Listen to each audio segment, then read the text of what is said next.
नमस्कार आदाब, मैं ज़ुबैर खान। इस वक्त हम दिल्ली के जंतर मंतर पर मौजूद हैं। दिल्ली के जंतर मंतर को अगर सरकारी कान कहा जाए तो कोई भी अतिशयोक्ति नहीं होगी, क्योंकि यही वो जंतर मंतर है जहां पर लोकतंत्र को बचाने की मुहिमों का आगाज़ होता है।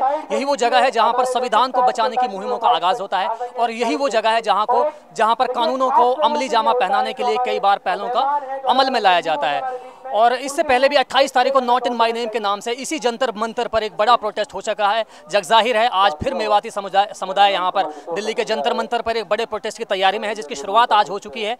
और जंतर मंतर की अहमियत क्या है, जंतर मंतर का इम्पैक्ट क्या जाता है, इसका अंदाज़ा इस बात से लगाया जा सकता है कि प्रधानमंत्री नरेंद्र मोदी ने पहली बार चुप्पी तोड़ते हुए कहा है कि गोहत्या के नाम पर किसी की हत्या को जायज़ नहीं ठहराया जा सकता। यही नहीं, राष्ट्रपति प्रणब मुखर्जी को भी ये कहना पड़ा कि ये जो हत्याएं हो रही हैं इसको किसी भी तरीके की इनको इजाज़त नहीं दी जा सकती, और राष्ट्रपति जी ने पूरी तरह से इन हत्याओं की निंदा की है। लेकिन बावजूद इसके बड़ी बात यह है कि हत्याओं का जो सिलसिला है वो रुक नहीं पाया है। इसके बाद में अगर हम देखें कि यूपी के बिजनौर जिले के मंडावर चौकी में शहजोर सिंह मलिक नाम के एक सब इंस्पेक्टर हैं, उनकी हत्या की जा चुकी है। तो हम उमर खालिद जी से जानना चाहेंगे, जेएनयू के नाम पर जिनको बहुत प्रताड़ित पहले किया जा चुका है, कि आज वो यहाँ पे मौजूद है दिल्ली के जंतर मंतर पर, कि सरकार को वो क्या मैसेज देना चाहते हैं, वो यहाँ जंतर मंतर पर क्यों आए हैं। जी देखिए, जो एक सिलसिला चला है उस सिलसिले के खिलाफ विरोध में आए हैं।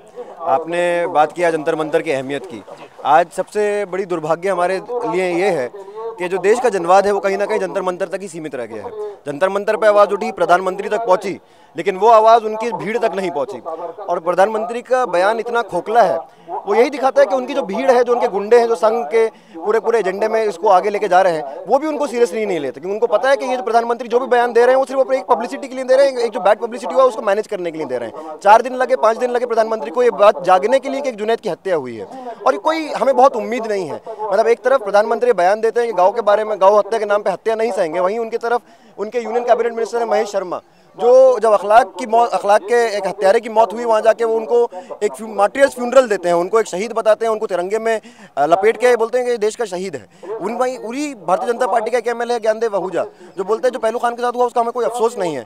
उसी पार्टी के लोग हैं, रमन सिंह जैसे लोग, जो बोलते हैं गौ हत्या को हमको सजाए मौत देनी चाहिए। गुजरात असेंबली में पारित किया कि हमको उम्र कैद देनी चाहिए। वही गुजरात जहाँ 2002 में 2000 से ज़्यादा मुसलमानों का कत्लेआम हुआ और जितने लोग शामिल थे उन सबको बेल पर छोड़ा जा रहा है, गौ हत्या के लिए वो सजाए मौत और उम्र कैद देना चाहते हैं। लेकिन जो ये हत्यारे खुले घूम रहे हैं, इनको पूरी की पूरी शय है। मैं एक बात बोलना चाहूँगा, अगर आप इन हत्याओं को देखें, चाहे ये झारखंड में जो हत्या हुई, चाहे वो पहलू खान की हत्या हुई, चाहे ऊना की घटना जो दलितों को चारों को मारा, सिर्फ मार नहीं रहे। अगर आप देखें हर केस में जो मारने वाले हैं वो वीडियो बना के इसको अपलोड कर रहे हैं। ये क्या दर्शाता है? ये दर्शाता है हमारे देश में गुंडों को कितनी शय है। उन लोगों को लगता है कि इतने आज गुंडे राज में हैं, कई लोगों पर कई सारे केस हैं, वो चीफ मिनिस्टर बने बैठे हैं, तो इन गुंडों को भी लग रहा है कि अगर हम अपनी गुंडागर्दी का प्रचार करेंगे, गुंडागर्दी का बात बढ़ाएंगे, तो शायद हमको भी कोई सीट मिल जाए।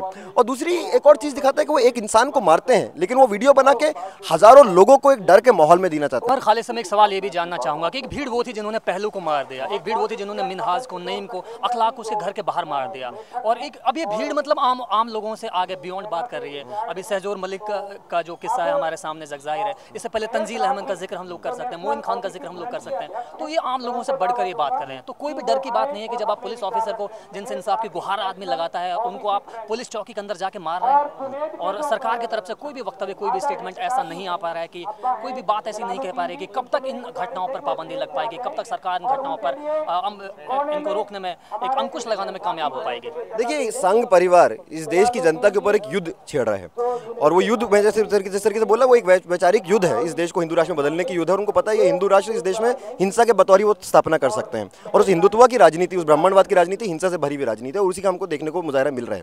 लेकिन अगर आप इस भीड़ का कॉम्पोजिशन को देखें, अगर थोड़ा इमोशनली हम डिटैच होकर इस भीड़ के कॉम्पोजिशन को देखें, कौन लोग हैं? जिसने जुनैद को मारा वो भी लोकल ट्रेन में सफर कर रहा है, जनरल बोगी में सफर कर रहा है, जुनैद जो मारा गया वो भी जनरल बोगी में सफर कर रहा है। और इस भीड़ का जो रिमोट कंट्रोल है, और उस रिमोट कंट्रोल, इस भीड़ का जो मतलब इस नफरत की राजनीति का जो मुखिया है, वो अडानी के उड़न खटोले में दुनिया की सैर कर रहा है। तो इस आम आवाम को आपस में बांटना, क्योंकि जो अच्छे दिन के वादे थे वो अच्छे दिन पूरे नहीं हुए, 2 करोड़ रोजगार वापस नहीं आए, लोग किसान आत्महत्या करके मर रहे हैं, जब किसान सड़कों पर आ रहे हैं तो उनको गोली से भून दिया जा रहा है। तो इन चीज़ों से यहाँ के आवाम का पूरा अटेंशन भटकाया जाए, उसी चीज़ के लिए करा जा रहा है। तो ये थे हमारे साथ में उमर खालिद जी, जो जेएनयू के एक एक फिलोसफर के रूप में हम उनको देख सकते हैं, जान सकते हैं, पहचान सकते हैं, जो बता रहे थे कि देश भर में जो हालात पैदा हो रहे हैं उनके लिए किस तरीके के स्टेप लेने की सरकार को ज़रूरत है। कैमरामैन रैन के साथ दिल्ली से मैं नेशनल दस्तक के लिए ज़ुबैर खान।